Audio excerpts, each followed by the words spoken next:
नादिया, ये rubber stamp parliament है। 5 साल में पार्लियामेंट में बैठा रहा। पार्लियामेंट वो जनरल मुशर्रफ की पार्लियामेंट इससे बहुत ज़्यादा ताकतवर थी। ये तो बिल्कुल ही डमी पार्लियामेंट बन गई है। उस पार्लियामेंट में फिर भी कोई ऑपोजिशन थी, कोई शोर मचता था। यहाँ तो बिल्कुल ही सारों ने बंदर बांट करके सारे जो ऑपोजिशन है वो भी फ्रेंडली हो गई और कोई इश्यूज़ की बात ये कभी इतनी जो हमने इलेक्शन का बॉयकॉट किया था वो भी ऑपोजिशन को हमने पब्लिक को नुमाइंदगी दी कि इस इलेक्शन से अवाम के मसले नहीं हल होने लगे, ये हम इस्तेमाल हो रहे हैं किसी और जंग के अंदर। एक पुतला जाएगा दूसरा आ जाएगा। हम कहते रहे लोगों को अच्छा चले ये रबर स्टैम्प पार्लियामेंट है, लेकिन मुझे कोई फायदा नहीं होगा। ठीक है, फिर और कौन सा वो फोरम है? नहीं नादिया, आपने अपनी शुरू की जो आपने ओपनिंग लाइन की थी, आपने कहा, आपने बताया कि लोग जनरल मुशर्रफ का दौर यानी कि डेमोक्रेसी से दूर हो गए। हम कहते रहे कि इलेक्शन से डेमोक्रेसी नहीं आएगी, बॉयकॉट किया इलेक्शन।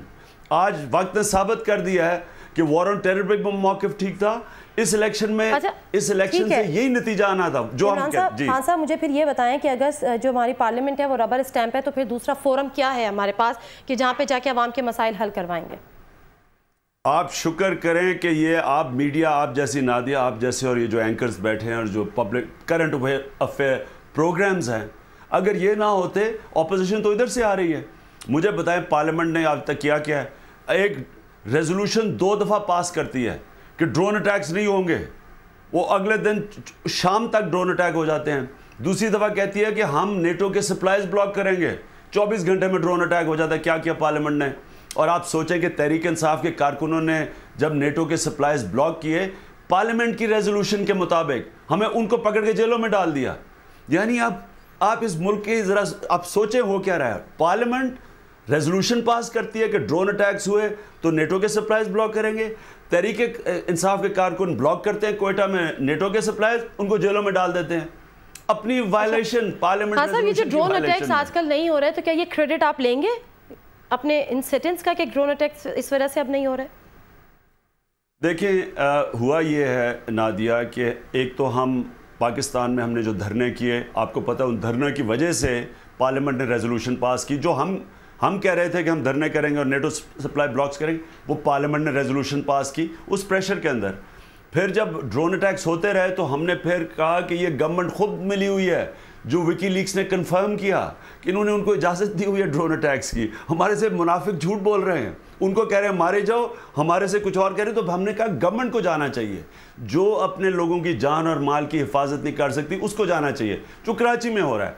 तो इसलिए धरनों का इम्पैक्ट एक तो ये हुआ कि पाकिस्तान के अंदर ये एक्सपोज हुए, पार्लियामेंट ने रेजोल्यूशन पास की, पार्लियामेंट डमी निकली। दूसरा क्या हुआ, अमेरिका के अंदर इसके ऊपर डिबेट शुरू हुआ है। अमेरिका में उन्होंने अंदर ये 2 राय चल रही हैं कि ड्रोन अटैक से फ़ायदा हो रहा है या नहीं हो रहा।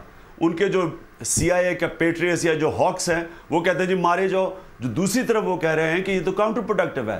एन पैटरसन ने जो उनको विकीलीक्स में जो उसकी जो इंकशाफ हुआ, उसने कहा इससे नुकसान हो रहा है, जो हम कह रहे हैं कि इससे दहशतगर्दी बढ़ रही है। हो सकता है इसलिए उन्होंने कम कर दिए हों, लेकिन ड्रोन अटैक से अगर मसला हल हो जाता तो कितने ड्रोन अटैक्स हुए अभी तक? मसला हल हो जाना चाहिए था। अभी तो यानी कि मिलिटेंसी ज्यादा तकड़ी है। अफगानिस्तान में सबसे ज्यादा खून हुआ इस साल। अच्छा, एक परसेप्शन ये है, देखिए ये बात तो 101% शायद आप भी इस बात से एग्री करेंगे कि पाकिस्तान में आज तक कोई सियासी जमात ऐसी पनप ही नहीं पाई जिसको हमारी इस्टेब्लिशमेंट ने पीछे सपोर्ट ना किया हो या उसको बैक ना किया हो, चाहे वो मिलिट्री इस्टेब्लिशमेंट हो, चाहे वो हमारी ब्यूरोक्रेसी हो। आपके साथ कौन है जो ड्रोन अटैक के खिलाफ आप लोगों को धरने करवा रहे थे? नादिया, क्या ये ज़रूरी है कि किसी के पीछे कोई हो? हमने हिस्ट्री की बात करी, अगर मैं पास्ट की बात करूं तो ये ज़रूरी है। नादिया, आप दो किस्म के सियासतदानों के अंदर फ़र्क करें। एक पॉलिटिशियन है जिनका सिर्फ एक नज़रिया है, कुर्सी, बस कुर्सी पे पहुंचना है। उनकी आयतल कुर्सी होती है, कुर्सी कुर्सी। अब वो कुर्सी के लिए सब कुछ करने के लिए तैयार हैं। वो अमेरिका के भी पकड़ लेते हैं। विकीलीक्स में क्या आ रहा है? विकीलीक्स में क्या है? अमेरिका को वो एम्बेसी में जाके कहते हैं जी हम बड़े प्रो अमेरिकन हैं, हम हमारी तो फैमिली अमेरिकन है, हमने तो इराक वॉर करनी नहीं थी, वो कमांडर इन चीफ नहीं मानना था, हमने फौजें भिजवा दी। कोई कुछ कह रहा है कि ड्रोन मारी, जो हमें कोई फ़र्क नहीं पड़ता। तो यानी कि उनको कुछ कह रहे हैं और पाकिस्तान को नारे मार रहे हैं कि पाकिस्तान जिंदाबाद। एक वो हैं, वो लोग हैं जो इस्टेब्लिशमेंट से इन्होंने पैसे भी लिए हुए हैं, इन्होंने, आपको पता है, ISI ने फंड किए हुए हैं कई पॉलिटिशियंस को। इनका मकसद सिर्फ कुर्सी है। कौन से पॉलिटिशियंस तो ये किसी से भी नाम हमें बता सकते हैं ताकि हम डिफरेंशिएट कर सकें इमरान खान में और उन पॉलिटिशियंस में? अगर नादिया मैंने नाम लेने शुरू किए ना तो इस हमाम में तकरीबन सभी आपको नंगे नजर आ जाएंगे। टॉप 3 खान, बड़े कम लोग हैं टॉप 3 खान साहब। जो आपके जितने टॉप हैं वो सारे ही इन्वॉल्व हैं इसमें। अच्छा, अब दूसरे हैं, दूसरे पॉलिटिशियन वो हैं जिनको सियासत की ज़रूरत ही नहीं है, वो तो अल्लाह ने उनको सब कुछ दे दिया है। अब वो सिर्फ सियासत इसलिए अपने मुल्क नज़रिया, एक नज़रिए की वजह से आए हैं। वो पॉलिटिशियन है, और नादिया ये मैं आप बात गौर से सुने, जिनका सारा पैसा जीना मरना पाकिस्तान में है, जिनकी कोई बाहर, हालांकि उन्होंने पैसे बाहर कमाए हैं, सब कुछ है, इस अपने मुल्क में ले आए हैं क्योंकि यही जीना मरना है। वो कश्तियाँ जलाए हुए हैं, उनके पास कोई पैराशूट नहीं है कि अगर पाकिस्तान नीचे जाने लगा तो वो कनाडा चले जाएंगे या ग्रीन कार्ड या अमेरिका या कहीं या हीथ्रो पे चले। उन्होंने यही मरना है। वो अपने मुल्क की खातिर पॉलिटिक्स में आए हैं। और इमरान खान ने क्या करना है? नहीं सकता। इमरान खान ने क्या करना है? लंदन चले जाना है। और अब नादिया आपने ये फैसला करना है कि इमरान खान किधर खड़ा है और क्या इमरान खान की कोई कीमत लग सकती है। मैं तो ये देखती हूँ कि एक हफ्ता इमरान खान पाकिस्तान में होते हैं तो अगले 15 दिन इमरान खान लंदन में होते हैं, इंग्लैंड में होते हैं। नादिया, आप फिर ये भी कभी सोच ले कि इमरान खान लंदन या बाहर जाता है, क्यों जाता है?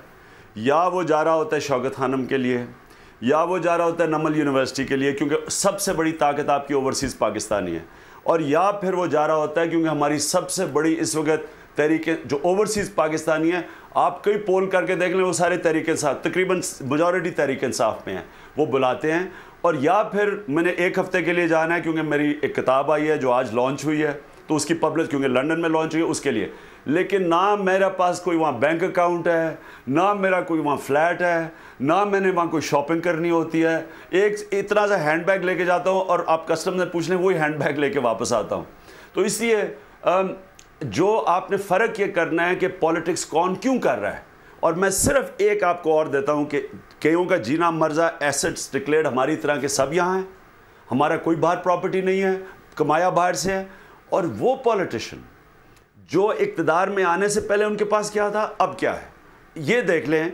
उनके एहसास क्या थे, अब क्या हैं, उधर आपको पता चल जाएगा वो सियासत क्यों कर रहे हैं।